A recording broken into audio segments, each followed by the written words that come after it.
Hi, I'm Andy Andrews. And lately, I've been considering the state of relationships, and not just across family lines, but business, political, and ethnic lines as well. I've been reminded about something I witnessed a number of years ago. It's a story I've never told, but I think now it's time. For me, a new, much greater awareness of a concept I'd heard of my entire life took place in July of 2005. I was asked to go to Ireland to attend a series of meetings. This was back during the days I carried a Geneva Conventions ID.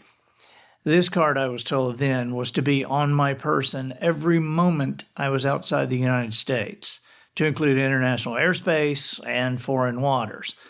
A security clearance, it seemed, came with a few odd risks I had never considered, and one of those is being out of the country in civilian clothes while working with strange branches of our government's military or the intelligence services. I arrived in Dublin the evening before the meetings and, settling into the hotel room, turned on the television just in time to catch the news.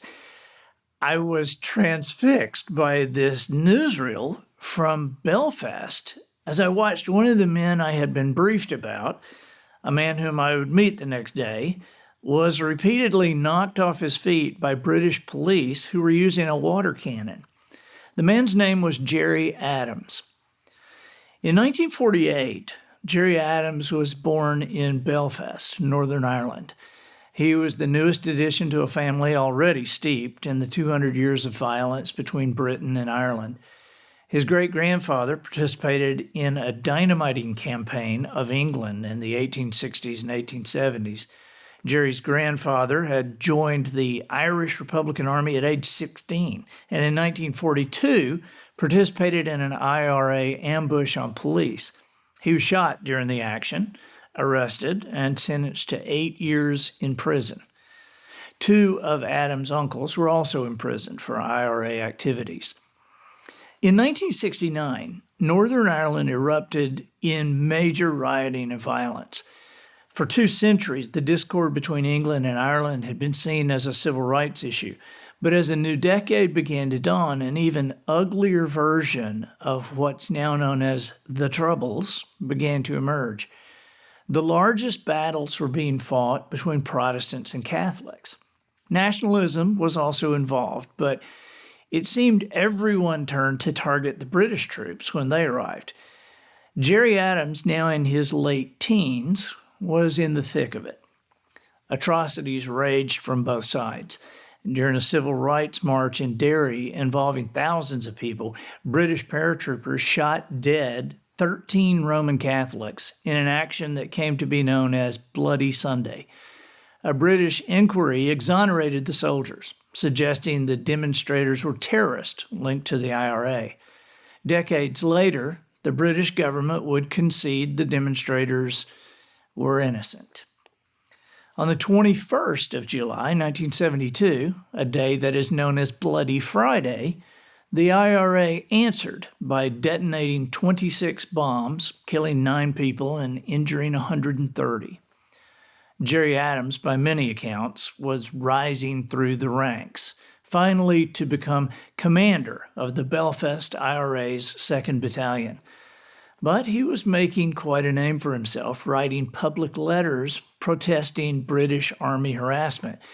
Before long, the process of internment was implemented by the British government. It meant that a person could be locked up without a trial. And one of the first to be interned in March of 1972 was Gerry Adams. This move by the British government produced more violence. Adams' release from internment in June of that year was secured only after the new leadership of the 2nd Battalion made it clear that there would never be a ceasefire if he was not freed. The Belfast group was now becoming the Provisional IRA's powerhouse, and Gerry Adams was becoming the face of their movement. Upon his June release from internment, Adams moved back into leadership. It was then that the first of the disappearances also began. People were killed and secretly buried. Many such acts would follow. Prominent IRA figures Brendan Hughes and Dolores Price, both now deceased, firmly contended that Adams was the architect of the disappeared, as well as being the one who took the bombing campaign to London. At that point, Gerry Adams was on a British Army shoot-on-sight list and seemed lucky to simply be arrested, sent to prison, and released over and over again. In 1983, however, a seemingly new Gerry Adams emerged. His hair was styled, his beard trimmed, and he wore suits. In November of that year, Adams was named president of Sinn Féin, the political arm of the IRA. He was still a target, of course, and in Belfast 4 months later, March 1984, British loyalists fired 20 bullets into his car.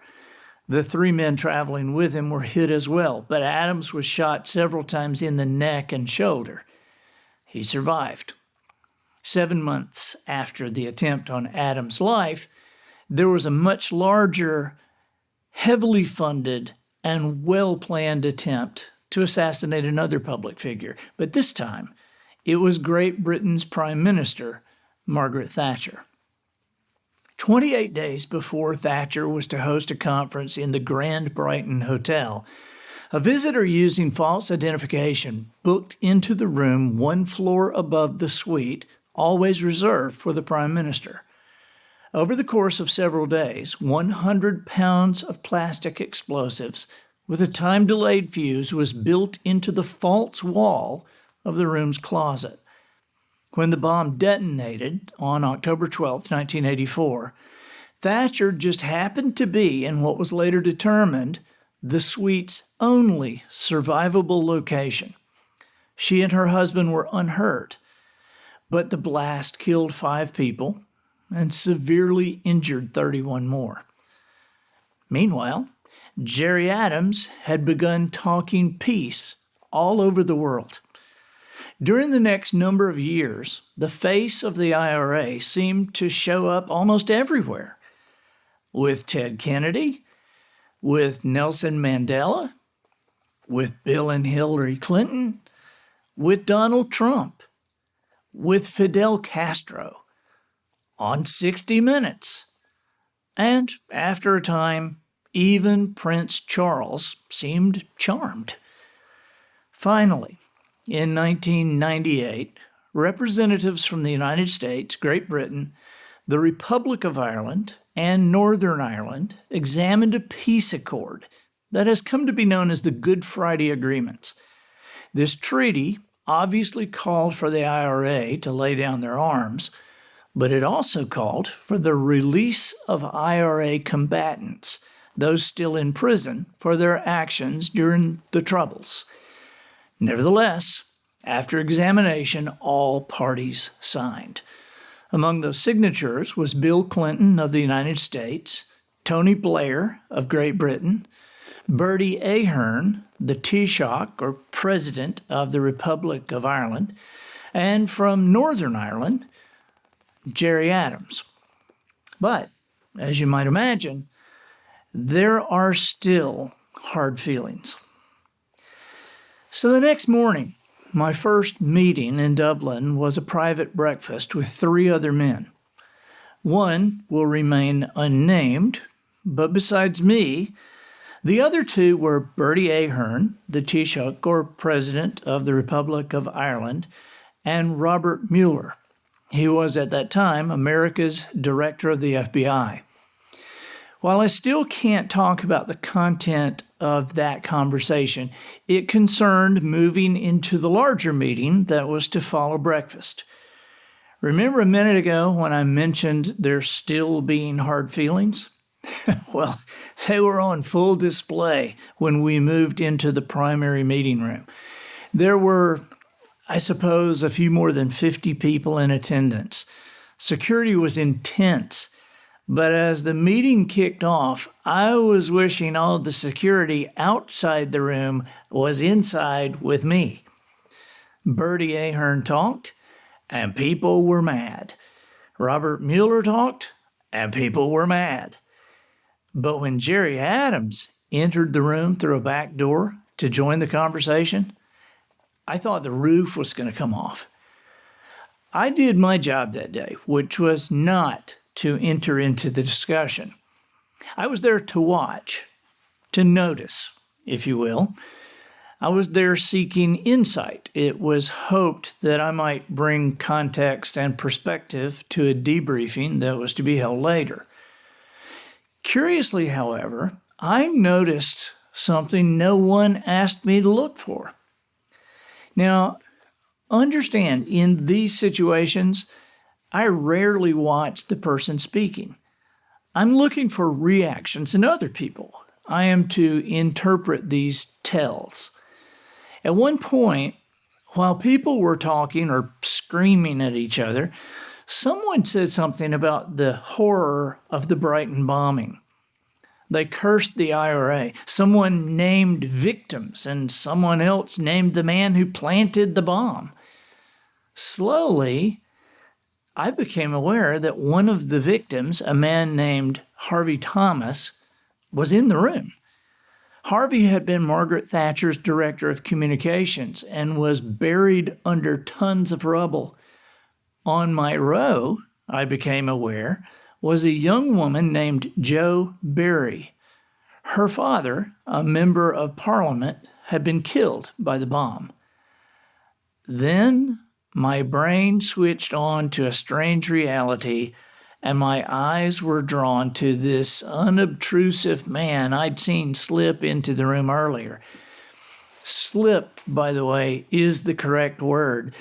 While others entered the room with purpose, confidence, or in conversation with someone else, this man caught my attention because it seemed as if he were wishing himself invisible. Suddenly, someone pointed at him, cursed and screamed while he sat stone-faced. This, I realized, was Patrick McGee, the Brighton bomber. At that moment, I saw Jo Berry turn around and catch McGee's eye. It was brief, but her face showed such compassion for him that I was stunned. He saw it too and gave an almost imperceptible nod before closing his eyes. I looked toward Harvey Thomas, and while McGee did not, I saw the same kind of look radiating from Thomas that I'd seen from Jo Berry. And I suddenly had the thought, unlike all these others in here, Harvey Thomas and Jo Berry actually had something done to them. Yet they seemed to be the most peaceful people in the room. How is this possible? When the meeting was over, security cleared the room quickly. Only several people were left. Bertie Ahern, Robert Mueller, and Jerry Adams had huddled. The man I considered my boss and his boss were deep in conversation. Back in a corner of the room, also allowed to stay, stood Jo Berry, Harvey Thomas, and Patrick McGee. I headed to their corner. After introducing myself and clarifying a couple of my instincts about their relationship, I showed them a small camera I had with me and asked if I might ask some questions. I sensed that what they had to say might just change my life. They agreed, and I recorded 6 minutes of video. What they related to me that day, off and on camera, did change my life because it changed my thinking. I posted it on my website years ago without comment, and that's where it just remained buried until today. Through the years, some people have found and watched it, of course, but because I have wrestled with their thoughts and words, there's been very little conversation surrounding the video. Today, after 15 years, I have more personal context, a greater understanding about what I witnessed that day. But I remain curious. Knowing what happened to Joe Barry or Harvey Thomas, and knowing that I have let much smaller things than they endured ruin huge periods of my life, can the peace they have found be as simple as choosing to think a certain way? Here's that video. After you see it, I have a few more comments, and I'll leave you to your thoughts. This is Harvey Thomas. Harvey was Director of Communications for Margaret Thatcher. This is Joe Barry. And Joe's father was killed with the Brighton bomb. Harvey was also injured in that. And this is Patrick McGee. Patrick is the man known as the Brighton bomber. And Patrick spent 14 years in prison for that. And Patrick, you were sentenced to life, is that correct? I was sentenced to whole life, which means in effect I was never to be released. Right, and yet, here all three of you are in one shot. Actually friends. Actually Yes, friends. for How did this reasons. happen, Harvey? Probably better to start with Joe, because Joe's story is a slightly longer one. Mine was a sudden decision, but Joe, tell a little about yours. After the bomb went off, my life was completely changed forever. I was devastated, and I wanted somehow to end up bring something positive from the bomb, to find a way of helping bring peace. So 2 days after the bomb went off, I made a silent prayer that I'd find a way. In '86, I did a TV program in which Harvey was in it as well, so we didn't know each other then. And in that program, I'm asked, would I ever meet the man responsible? And I said, one day, maybe I will. And that day came 4 years ago when Pat agreed to meet me. And we met in a private house in Dublin. I wanted to meet him, to hear his story and to see him as a real human being. But what surprised me from that meeting was how open Pat was to hearing my story. And that was the beginning of another long journey, which was still on.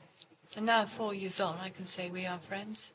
Pat, what did you feel when you walked into the presence of the woman who her father was killed by your actions? When I agreed to meet Joe, I was there. I agreed to that meeting, I suppose, from a political obligation, and that is to try and explain what motivated me and people like me to become engaged in the armed conflict. The only assurance I sought beforehand was that it wouldn't be a confrontational meeting, and on that basis I agreed to the meeting. But when you sit in the same space, you share the same space with somebody you've hurt, that's an extremely intense atmosphere. And we sat and talked for 3 hours, and I suppose that process opened up something in me, that has continued to be tested and challenged, and that is the fact that I hurt human beings. I was involved in an armed struggle for a long time. I would stand over my role in that struggle, but I've become to realise that part of me flows down as a human being, that in order to be involved in conflict, to be involved in a war, you have this reduced view of people you would have called your enemy. You see only the uniform or their label, the political label attached to them, or their nationality attached to them. You don't see them as a human being. I came at this from a totally different point of view, because I was very close to the bomb. You were under the rubble. I was under the rubble. I went up through the roof of the hotel and crashed down. A miracle that I wasn't killed. For many years, I sort of almost looked at it objectively, and not so personally.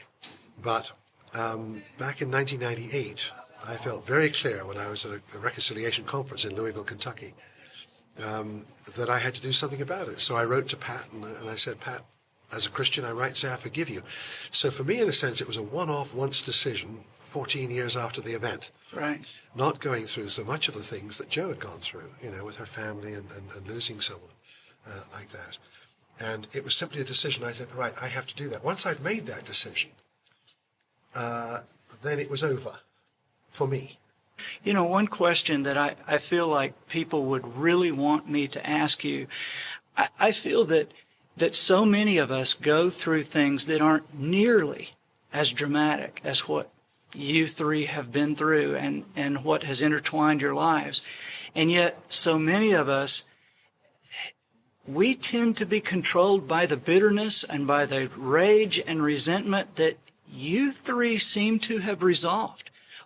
What advice can, and maybe you are in the process of resolving, but what is it that you would say to us, we find our lives been out of shape by little arguments and little things.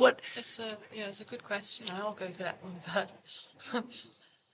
All feelings are valid, and that's one thing I've learned. I've had a lot of feelings of pain and grief and anger, and I allow every single feeling I have. I acknowledge it, I feel it, and through feeling it, it changes and moves on. What I've learned is I have a choice of what I do with my feelings. When I feel anger, I can either use my anger to hurt others or feel my anger, and then it's transformed into something else. And what my feelings transformed into is I now call like my passion for change, my passion for peace. We've been meeting for 5 years, and it's always challenging. One of the reasons it's challenging because we disagree. We're never going to come to agreement on certain issues. For instance, the fact that I would still support the actions we took, the IRA took. We're philosophically, fundamentally at a mile apart on that. The good, though, is that we're prepared to meet and listen, try to reach an understanding, and respect the integrity of the other person's point of view. And I do. Harvey's and Joe's, I've met them over many years. We've tested our opinions on each other. I think we've got a fair idea where we're coming from. Well, there are many, as Joe says, you're entitled to your feelings. The question is, what do you do about them? And in my case, it was a step of a Christian faith. In Joe's case, it was a search. In Pat's case, it's a realization perhaps of more of the personal touch that he said so often that you don't think about when you're considering yourself at war. But then you begin to realize afterwards the effect it has on people, and therefore that relationship changes. So it's a question of what you do, what you think, and what you believe is right. Right. Thank you. Thank all three of you so much. Very curious, isn't it? To see three people who still fundamentally disagree and yet are friends, actually good friends.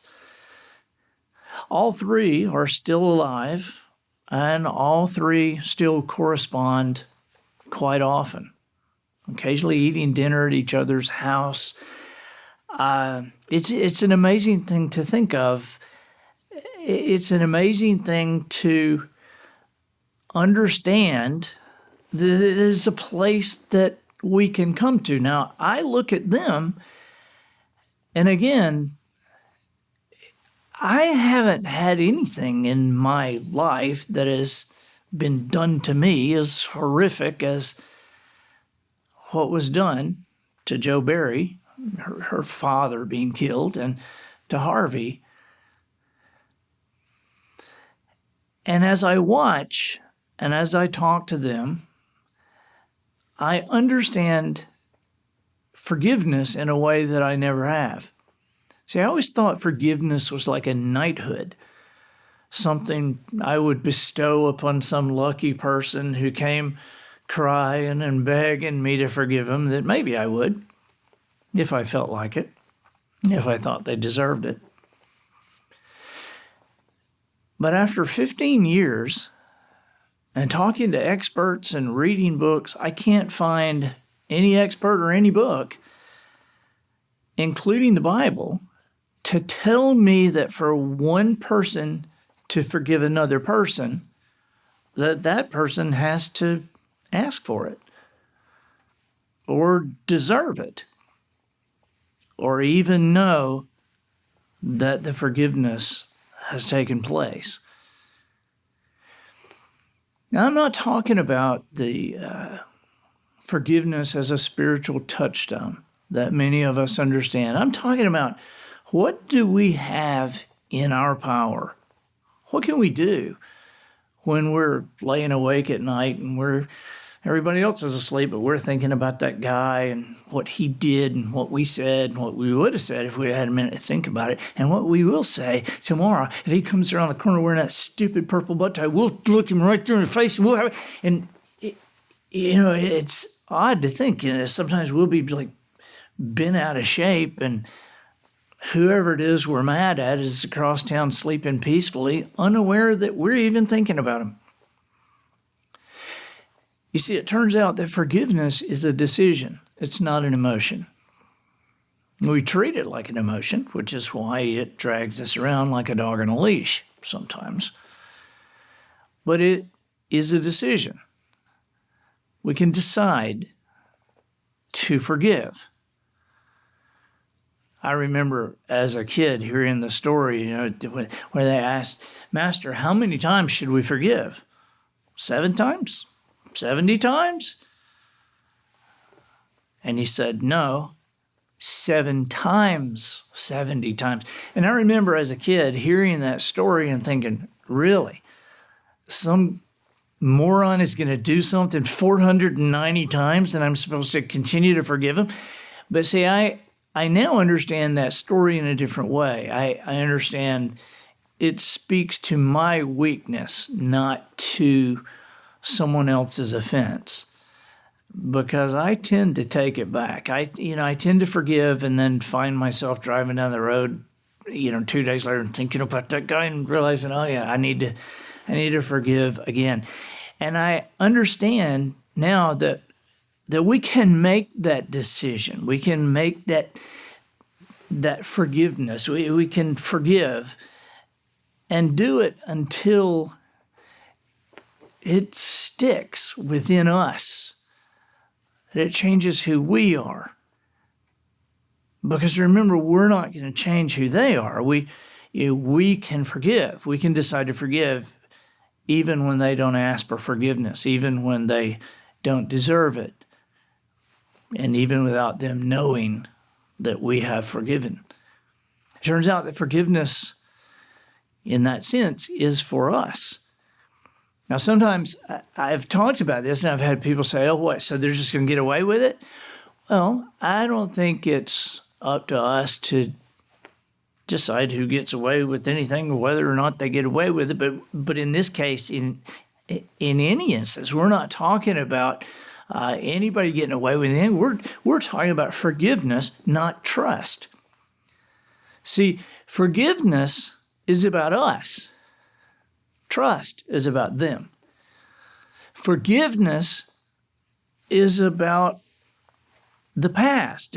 Forgiveness is about us not allowing our history to control our destiny. Trust is about their future and what they do.